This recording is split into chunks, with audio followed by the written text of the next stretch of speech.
Good morning, बच्चों. Today we will discuss an important topic of endocrine system known as diabetes insipidus. ये topic diabetes insipidus आपको तब समझ में आएगा जब आपने हमारे लास्ट दोनों वीडियो जो हमने अपलोड की हैं पार्ट 1 एंड पार्ट 2 दोनों अपलोड हो चुके हैं. वो दोनों को एक बार देख लीजिएगा. उसके बाद में उन्हें कंप्लीट देखने के बाद ये आपको अच्छे से समझ में आएगा. तो वो दोनों वीडियोस आप जरूर देखें एक बार. उसके बाद आपको बहुत अच्छे से क्लियर हो जाएगा ये चीज़. तो let me discuss about diabetes insipidus. Diabetes insipidus discuss करने से पहले दो थिंग्स हम लोगों को जाननी चाहिए कि डायबिटीज मेलाइटस, थोड़ा सा शॉर्ट में रिव्यू कर दूं मैं आपको. Diabetes mellitus, complete absence of insulin or resistance to the action of insulin is known as diabetes mellitus. Now diabetes insipidus, it is characterized by absence of antidiuretic hormone or resistance to the function of antidiuretic hormone is known as diabetes insipidus. जैसा कि दिखाया मैंने कि absence of antidiuretic hormone और resistance to the action of antidiuretic hormone. Antidiuretic hormone mainly कहाँ function करता है? Nephron की जो कलेक्टिंग डक्ट्स होती है, नेफ्रॉन की जो कलेक्टिंग डक्ट होती है उन पर मेनली फंक्शन करता है आपका एंटी डायूरेटिक हार्मोन. अब फर्स्ट ऑफ ऑल हम लोगों को ये जानना होगा कि एंटी डायूरेटिक हार्मोन ये कहां से सीक्रेट होता है. इसकी थोड़ी सी हम लोगों को जानकारी होनी चाहिए. तो ये आपने पिट्यूटरी, ये हमारी पिट्यूटरी ग्लैंड है. ये posterior pituitary gland and this one anterior pituitary gland. Anterior pituitary gland and posterior pituitary gland. Pituitary gland is the master gland of endocrine system. तो endocrine system के इसके pituitary gland के anterior part से कौन कौन से hormones, almost 7 hormones यहाँ से सीक्रेट होते हैं. First is luteinizing hormone, follicle stimulating hormone, adrenocorticotropic hormone, follicle stimulating hormone, prolactin hormone.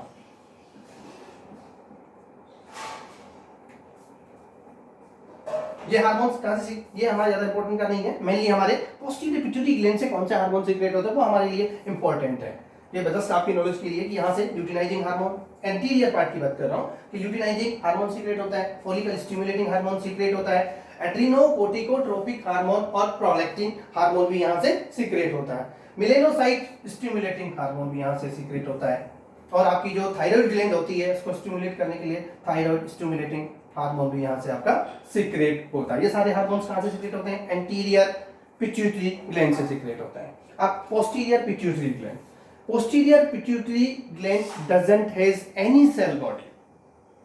इसमें कोई सेल बॉडी प्रेजेंट नहीं होती है, इसलिए ये it doesn't synthesize any hormone. ये कोई हार्मोन का सीक्रेशन नहीं करती है, ये और सिर्फ सीक्रेशन का काम करती है. यहां से दो हार्मोन का सीक्रेशन होता है. एंटी डायूरेटिक हार्मोन जो हमारे काम का है मेनली डायबिटिक इंसिपिडस में. Second oxytocin hormone. तो इसका जो सेल बॉडी है वो कहां होता है? हाइपोथैलेमस में. तो हाइपोथैलेमस में इनका एंटी डायूरेटिक हार्मोन और ऑक्सीटोसिन हार्मोन दोनों का सिंथेसाइज कहां पर होता है? हाइपोथैलेमस में सिंथेसाइज होता है. और हाइपोथैलेमस हाइपोफाइजियल ट्रैक्ट के द्वारा ये कहां आ जाता है? पोस्टीरियर पिट्यूटरी ग्लैंड में आ जाता है और यहां से सिक्रेशन होता है. यहां तक क्लियर है? अब ये एंटी डायूरेटिक जो हार्मोन है वो कैसे फंक्शन किया, मैंने आपको बताया कि ये कलेक्टिंग डक्ट पे मेनली फंक्शन करता है नेफ्रॉन के. तो इसका एक बार थोड़ा सा हम लोगों को नेफ्रॉन की स्ट्रक्चर देखनी होगी ताकि ये बिल्कुल क्लियर हो जाए हमारा. यहां तक क्लियर है? ओके.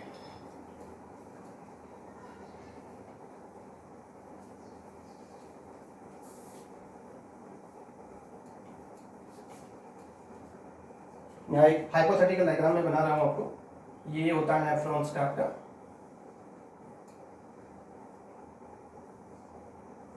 वॉमन्स कैप्सूल।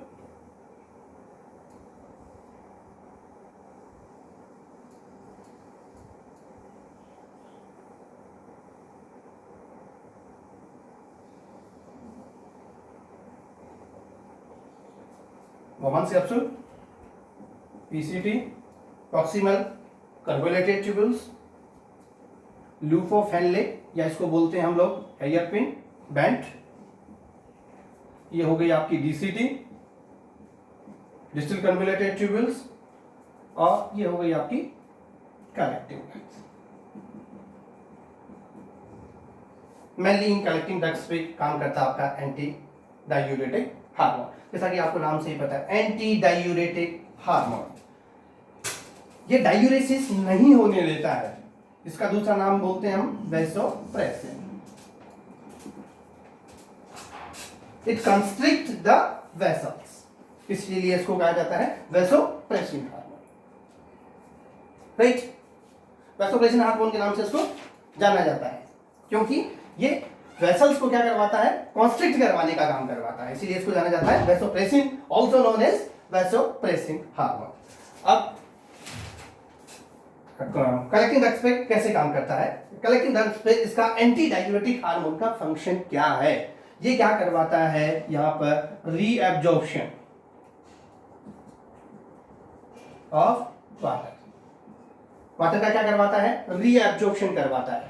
अब आपको जानकारी होगी कि यहां पर रिसेप्टर्स प्रेजेंट होते हैं, कुछ जो कलेक्टिंग डक्ट्स होती है उन पर क्या होते हैं, कुछ रिसेप्टर्स प्रेजेंट होते हैं। ये रिसेप्टर्स होते हैं आपके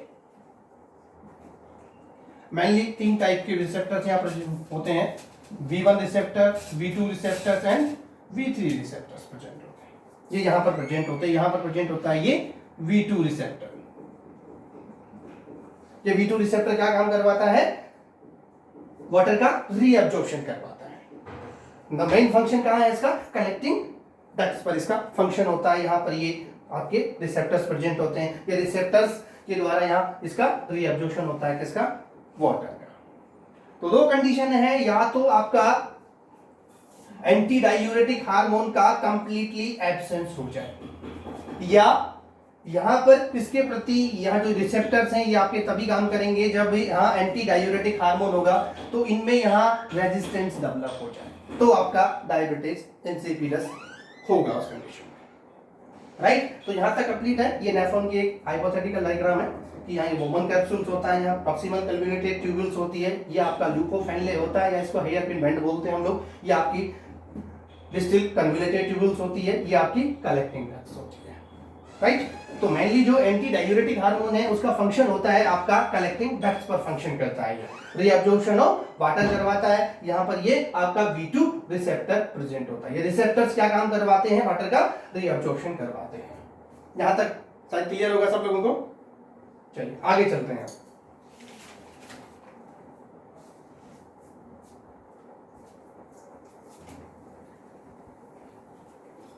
अब इसके टाइप्स देख लेते हैं कि ये कितने टाइप का होता है। डायबिटीज इंसिपिडस 2 टाइप का होता है। फर्स्ट सेंट्रल डायबिटीज इंसिपिडस या न्यूरोजेनिक डायबिटीज इंसिपिडस, सेकेंड होता है आपका नेफ्रोजेनिक डायबिटीज इंसिपिडस।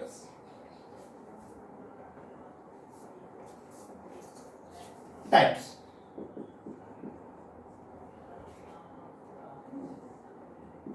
फर्स्ट होता है आपका सेंट्रल डायबिटीज इंसिपिडस या इसको बोलते हैं neurogenic diabetes insipidus. Another nephrogenic diabetes insipidus, diabetes insipidus. Central diabetes insipidus या न्यूरोजेनिक डायबिटिक इंसिपिडस, क्योंकि नर्व्स में आपके पिट्यूटरी ग्लैंड में या हाइपोथैलेमस में कोई डिफॉर्मिटी पैदा होती है, कोई ट्रॉमा हो जाए, उसकी वजह से अगर डायबिटीज इंसिपिडस होता है तो उसको बोला जाता है सेंट्रल डायबिटिक इंसिपिडस या न्यूरोजेनिक डायबिटीज इंसिपिडस। अब हमने सेकंड वाले लेक्चर में पढ़ा था type 1 diabetes mellitus and type 2 diabetes mellitus. तो वहां पर टाइप 1 डायबिटीज मेलाइटस या non insulin dependent diabetes mellitus हमने देखा था टाइप 1 डायबिटीज मेलाइटस में, वहां पर क्या था, complete absence of insulin hormone या nearby absence of insulin hormone, same वही चीज यहां पर होती है कि इसको आप टाइप 1 डायबिटीज मेलाइटिस देखिए, इसको टाइप 2 डायबिटीज मेलाइटिस के रूप में देख सकते हैं। यहां पर क्या होता है, complete absence of anti diuretic hormone. यहां पर क्या होता है, resistance to the action of anti diuretic hormone. Complete absence हो जाती है यहां पर, जिसकी वजह से ये आपका सेंट्रल या न्यूरोजेनिक डायबिटीज इंसिपिडस होता है। अब इसकी इटियोलॉजी की बात करें हम लोग कि इटियोलॉजी क्या है, इटियोलॉजी क्यों होता है, इटियोलॉजी की बात कर लेते हैं हम लोग। दोनों ही जो डायबिटीज इंसिपिडस है, दोनों टाइप के, उनकी इटियोलॉजी दो कारण है उनके। एक होता है एक्वायर्ड कॉजेस और दूसरे होते हैं जेनेटिक कॉजेस, दोनों की। तो फर्स्ट हम देखते हैं कि इटियोलॉजी ऑफ सेंट्रल या न्यूरोजेनिक डायबिटीज इंसिपिडस का। एक्वायर्ड कॉजेस क्या क्या है, acquired causes of central diabetes insipidus. First, head trauma. Head में ट्रॉमा हो जाए जिसकी वजह से आपका हाइपोथैलेमस डैमेज हो जाए या पिट्यूटरी ग्लैंड डैमेज हो जाए, तो उस कंडीशन में complete absence of anti diuretic hormone होगा, जिसकी वजह से डायबिटीज इंसिपिडस आपका डेवलप होगा। अब इसकी हेड ट्रॉमा किस किस कारण से हो सकता है, जिसकी वजह से क्या हो सकता है, हेड ट्रॉमा अगर होगा तो आपकी पिट्यूटरी ग्लैंड है वो डैमेज हो सकती है, हाइपोथैलेमस है वो डैमेज हो सकता है, जिसकी वजह से एंटी डायूरेटिक हार्मोन है उसका सीक्रेशन नहीं होगा, वहां पर सिंथेसाइज ही नहीं होगा वो, तो उसका एब्सेंस की वजह से क्या डेवलप होगा, आपका सेंट्रल डायबिटीज इंसिपिडस डेवलप होगा। नियोप्लाज्म डेवलप हो जाए, नियोप्लाज्म अगर डेवलप हो जाता है यहां पर हाइपोथैलेमस में या पिट्यूटरी ग्लैंड में, तो भी वहां पर आपका हार्मोन्स का सिंथेसाइज नहीं होगा। इसके अलावा अगर यहां ग्रेनुलोमास का निर्माण हो जाए, ग्रेनुलोमास फॉर्मेशन हो जाए। What is ग्रेनुलोमास? Accumulation of necrotic material is known as granulomas. Accumulation of necrotic parts is known as granulomas. तो वहां ऑब्स्ट्रक्शन हो जाएगा हाइपोथैलेमस हाइपोफाइजियल ट्रैक्ट में, जिसकी वजह से यहाँ सिंथेसाइज होने के बावजूद भी पोस्टीरियर पिट्यूटरी ग्लैंड में इस एंटी डायूरेटिक हार्मोन वहां नहीं पहुंचेगा और उसका सिक्रेशन नहीं होगा। इसके अलावा और क्या कारण हो सकता है, मेन जो एक कारण और सीहान सिंड्रोम, आप लोगों ने नाम सुना होगा, Sheehan syndrome.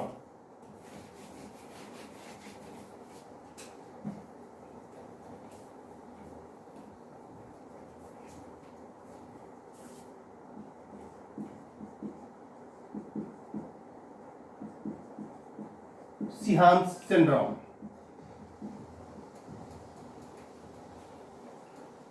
Sheehan syndrome post delivery, जो प्रेग्नेंट लेडी है उसमें पोस्ट डिलीवरी हाइपोथैलेमस में ब्लड की सप्लाई कम हो जाती है। क्या होता है, postpartum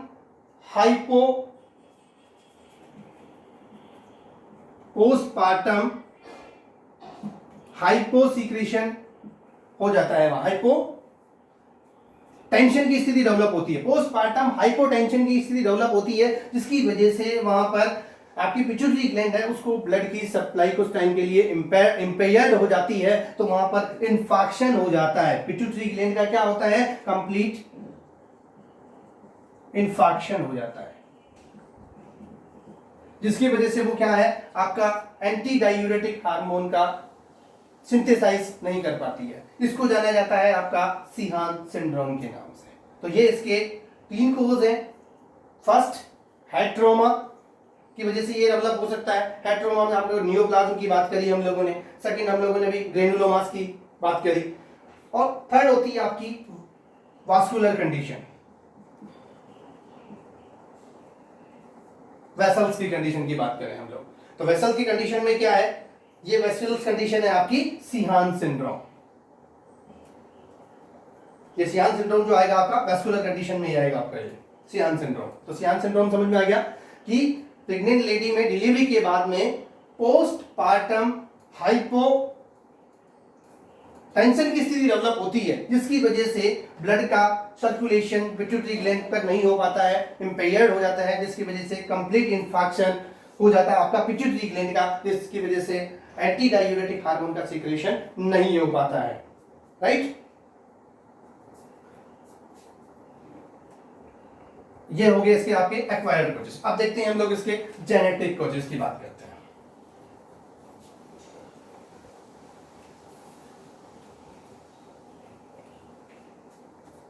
second, genetic causes.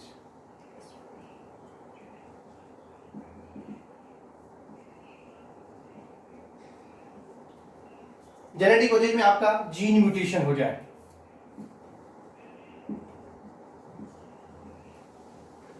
Gene mutation हो जाए, उसकी वजह से आपका एंटी डायूरेटिक हार्मोन का सिंथेसिस नहीं होगा। ऑटोसोमल डोमिनेंस की कंडीशन हो सकती है या ऑटोसोमल रेजिस्टेंस की कंडीशन डेवलप होती है, जिसकी वजह से एक जीन का फॉर्मेशन होता है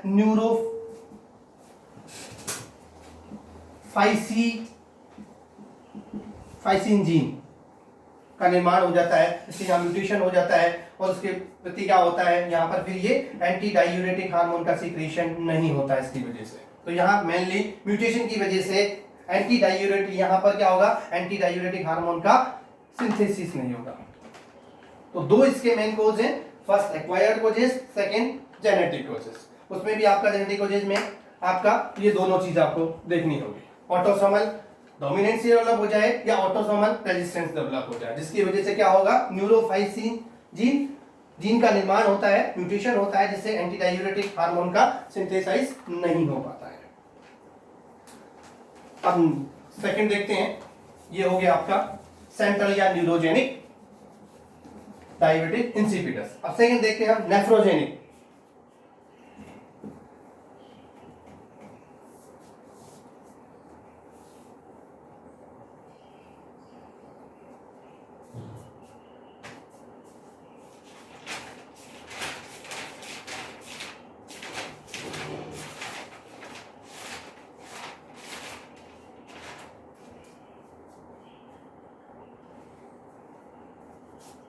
नेफ्रोजेनिक डायबिटीज इंसिपिडस। इस कंडीशन में क्या होता है, एंटी डायूरेटिक हार्मोन के प्रति क्या होती है, रेजिस्टेंस डेवलप हो जाती है। कहां पर, कलेक्टिंग डक्ट्स पर।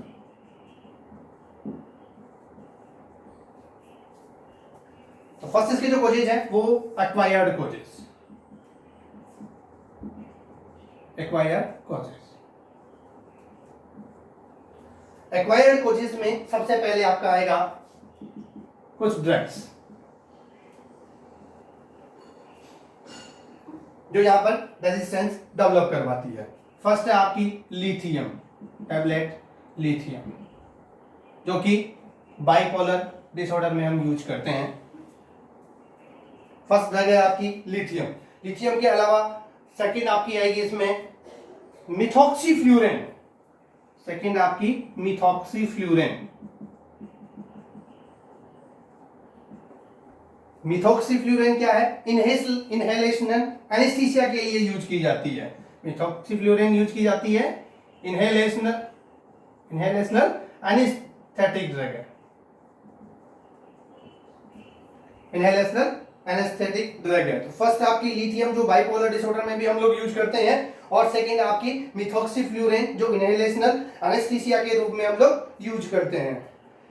एम्फोटेरिसिन बी, नेक्स्ट है आपकी एम्फोटेरिसिन टेरिसिन बी, ये एंटी फंगल है,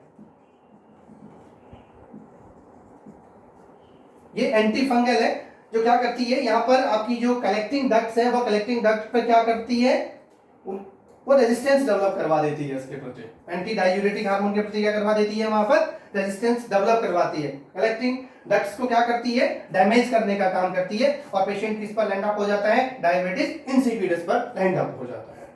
इसके अलावा first lithium, second methoxyflurane, amphotericin, tetracycline group, tetracycline group में कौन कौन सी है आपकी, डेमेक्लोसाइक्लिन, डेमेक्लोसाइक्लिन, मेनली जेंटामाइसिन हो गई, अमिकासिन हो गई, स्ट्रेप्टोमाइसिन होगी, ये सारी की सारी कौन सा ग्रुप है, टेट्रासाइक्लिन ग्रुप है। ये भी सेम थिंग करती है कि कलेक्टिंग डक्ट पर यहां इसके प्रति रेजिस्टेंस डेवलप करती है। इसके अलावा अगर मैं और बात करूं आपके, तो डेमेक्लोसाइक्लिन के अलावा अमीनोग्लाइकोसाइड्स, सॉरी अमीनोग्लाइकोसाइड्स थी ये सारी, अमीनोग्लाइकोसाइड्स थी ये सारी की सारी, जो जेंटामाइसिन की हम बात कर रहे थे, अमिकासिन की बात कर रहे थे, स्ट्रेप्टोमाइसिन की बात कर रहे थे, ये सारी की सारी कौन सी है, अमीनोग्लाइकोसाइड्स हैं, जो यहाँ पर कलेक्टिंग डक्ट पर एंटी डायूरेटिक हार्मोन के प्रति रेजिस्टेंस डेवलप करती है, और पेशेंट किस पर लैंड अप हो जाता है, डायबिटिक्स इंसिपिडस पर डेवलप हो जाता है। डेमेसाइक्लोसिन जो है, ये स्ट्रेप्टोमाइसिन ग्रुप है, सॉरी टेट्रासाइक्लिन ग्रुप है, टेट्रासाइक्लिन ग्रुप वाली मेडिसिन है, जो सारी की सारी क्या करती हैं, वो सेम फंक्शन करती है कि ये यहाँ पर डायूरेटिक जो हार्मोन है उनका जो कलेक्टिंग डक्ट पे वाटर रिअब्जॉर्प्शन का काम करवाती है, वहां पर इसके प्रति रेजिस्टेंस डेवलप करवा देती है। तो ये है इसके acquired causes of nephrogenic diabetes insipidus. अब इसके जेनेटिक कॉजेज की बात करते हैं हम लोग कि नेफ्रोजेनिक जो डायबिटीज इंसिपिडस है उसके जेनेटिक कॉजेज क्या क्या है। तो जेनेटिक कॉजेज में मेनली वही आपका जीन म्यूटेशन होगा, जीन म्यूटेशन की वजह से यहां पर क्या डेवलप हो जाएगी, इसके एंटी डायूरेटिक हार्मोन के प्रति क्या डेवलप हो जाएगी, रेजिस्टेंस डेवलप हो जाएगी। सेकंड है आपके genetic causes, genetic causes of nephrogenic diabetes insipidus. उसी में आपके एक्वापोरिन जीन्स होती है, कौन सी जीन होती है, एक्वापोरिन जीन होती है। उन एक्वापोरिन जीन का क्या होता है, म्यूटेशन हो जाता है। एक्वापोरिन जीन का जो म्यूटेशन होता है उसकी वजह से यहां पर क्या डेवलप हो जाती है, रेजिस्टेंस डेवलप हो जाती है, किसके प्रति, एंटी डायूरेटिक हार्मोन के फंक्शन के प्रति यहां पर क्या रेजिस्टेंस डेवलप हो जाती है। इसमें भी मेनली AQP2 जीन होती है, एक्वापोरिन 2 तो V2 रिसेप्टर्स पे प्रेजेंट होती है, उनमें क्या हो जाता है, जीन म्यूटेशन हो जाता है, जिसकी वजह से आपका नेफ्रोजेनिक डायबिटिक इंसिपिडस डेवलप होता है। ये तो इसके कॉजेस की बात हो गई। अब इसका डायग्नोज कैसे करें हम लोग कि पेशेंट को डायबिटीज इंसिपिडस है। अब इसके डायग्नोज की बात करते हैं हम लोग। डायग्नोज, सबसे पहले पेशेंट को क्या होगा, पॉलीयूरिया की कंडीशन डेवलप होगी। पॉलीयूरिया, पॉलीयूरिया किसे कहेंगे कि अगर आपका 3 लीटर से ज्यादा, 3 litres, more than 3 litres every 24 hours, अगर 3 लीटर से ज्यादा 24 आवर्स में आपका यूरिन आउटपुट हो रहा है तो वो कहलाएगा आपका पॉलीयूरिया की कंडीशन कहलाएगी। तो इसमें आपका यूरिन आउटपुट 4 लीटर से लेकर के 20 लीटर्स पर डे हो जाता है। Excessive amount of water excrete out by urine, fresh water जाता है, इसमें पॉलीयूरिया की कंडीशन होती है। तो अब आपको बताओ, यहां पॉलीयूरिया की कंडीशन डेवलप होगी तो आपका पॉलीयूरिया कंडीशन होगी तो वहां पर क्या होते हैं, कुछ रिसेप्टर्स होते हैं, वो रिसेप्टर्स क्या होंगे, आपके एक्टिवेट होंगे, तो आपके वो क्या करेंगे, थ्रस्ट सेंटर को एक्टिवेट करेंगे। थ्रस्ट सेंटर पर जो रिसेप्टर्स हैं उनको क्या करेंगे, एक्टिवेट करेंगे, तो थ्रस्ट क्या होगी, इंक्रीज होगी। थ्रस्ट सेंटर पर जो रिसेप्टर्स हैं वो एक्टिवेट होंगे, तो थ्रस्ट आपकी इंक्रीज होगी। थ्रस्ट इंक्रीज होगी तो क्या होगा, पॉलीडिप्सिया की कंडीशन होगी, पॉलीडिप्सिया की कंडीशन डेवलप होगी, ज्यादा वाटर इनटेक होगा, ज्यादा एक्सक्रीट आउट होगा।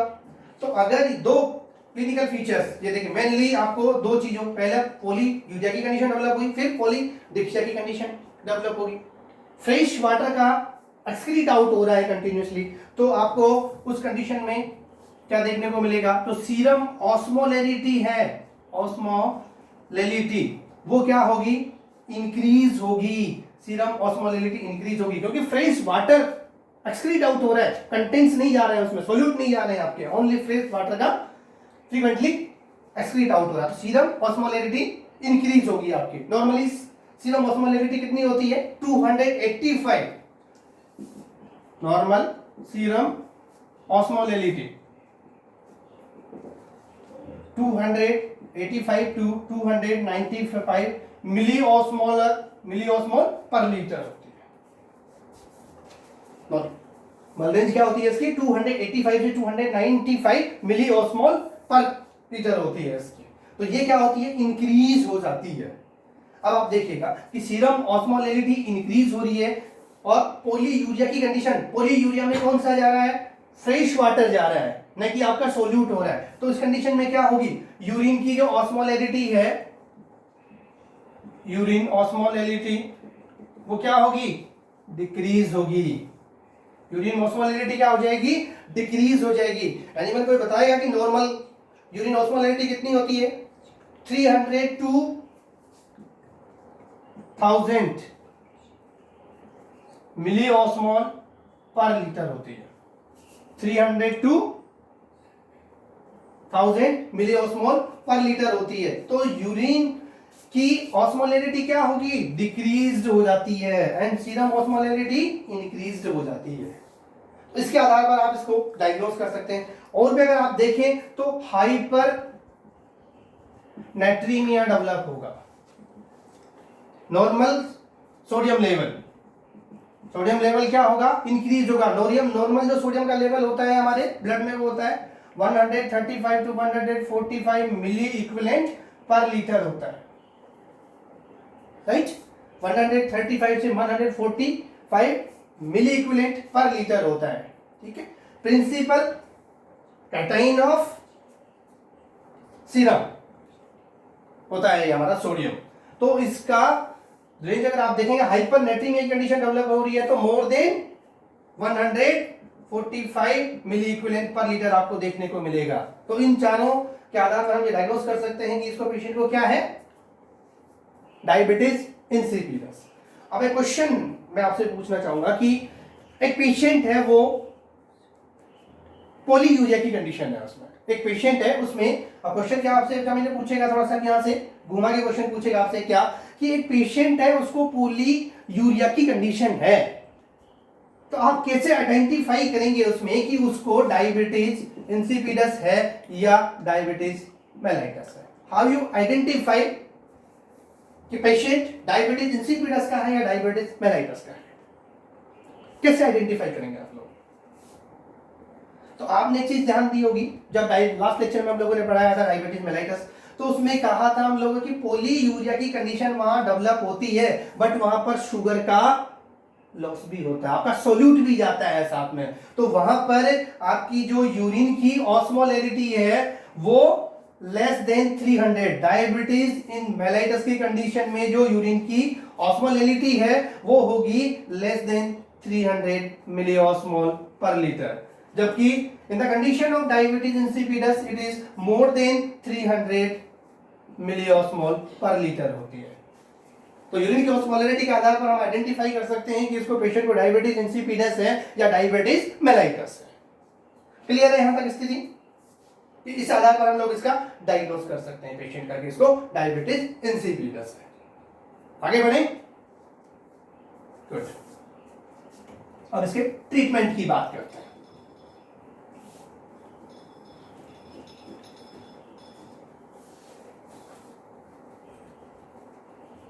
ये सारे के सारे क्या थे, इसके क्लिनिकल फीचर्स थे सारे के सारे।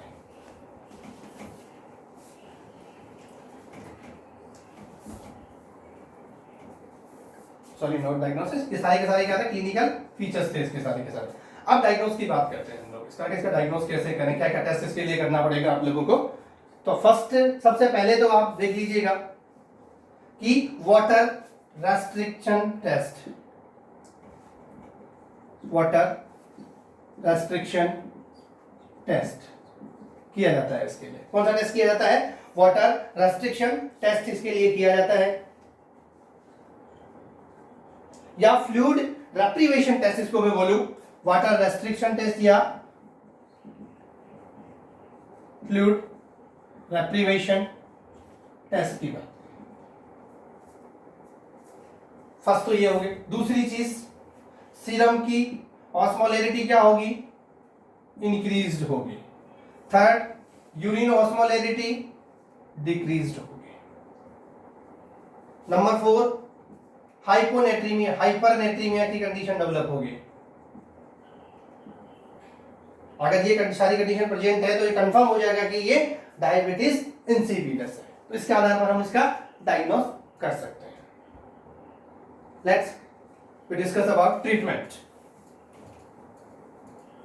दोनों का अलग अलग ट्रीटमेंट है आपका, कि सेंट्रल डायबिटीज या न्यूरोजेनिक डायबिटीज इंसिपिडस है तो उसका अलग ट्रीटमेंट है, अगर नेफ्रोजेनिक डायबिटीज इंसिपिडस है तो उसका अलग ट्रीटमेंट होता है। तो फर्स्ट मैं डिस्कस करता हूं central diabetes insipidus, treatment of central diabetes insipidus. क्या ट्रीटमेंट देंगे हम उसको, पेशेंट को सेंट्रल डायबिटीज इंसिपिडस की कंडीशन अगर है तो पेशेंट को क्या ट्रीटमेंट दिया जाएगा। Desmopressin is the drug of choice. Desmopressin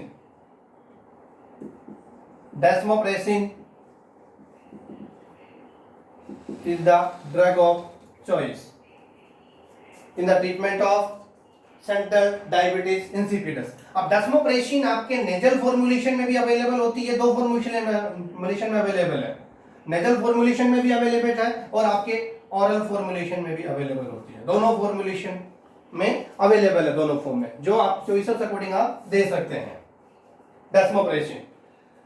तो इससे डेस्मोप्रेसिन के इफेक्ट को बढ़ाने के लिए इसके साथ में और भी मेडिसिन दी जाती है। वो मेडिसिन है आपकी क्लोरप्रोपामाइड टैबलेट, क्लोरप्रोपामाइड,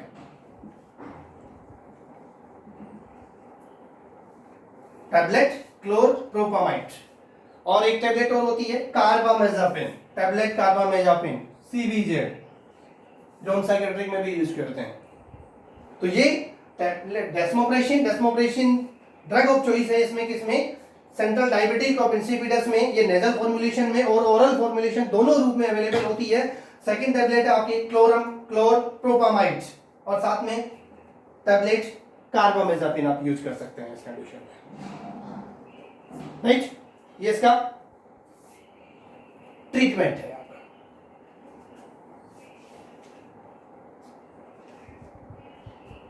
सेकंड में बात करूं आपके न्यूरोजेनिक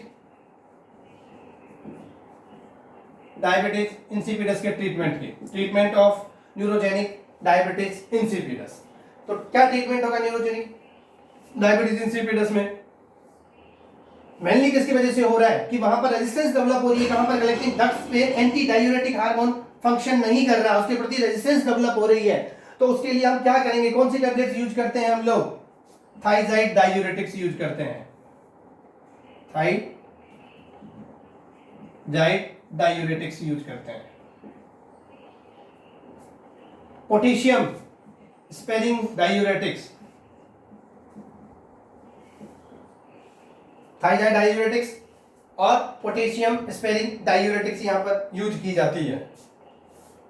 पैराडॉक्सिकल इफेक्ट होता है इनका, उसकी वजह से इनके पैराडॉक्सिकल इफेक्ट, इनका कौन सा इफेक्ट होता है, पैराडॉक्सिकल इफेक्ट होता है, जिसकी वजह से वाटर का रीअब्जॉर्प्शन होता है, वहां पर रीअब्जॉर्प्शन इंक्रीज हो जाता है और पॉलीयूरिया की स्थिति को काफी हद तक ये कंट्रोल करता है। तो ये मेनली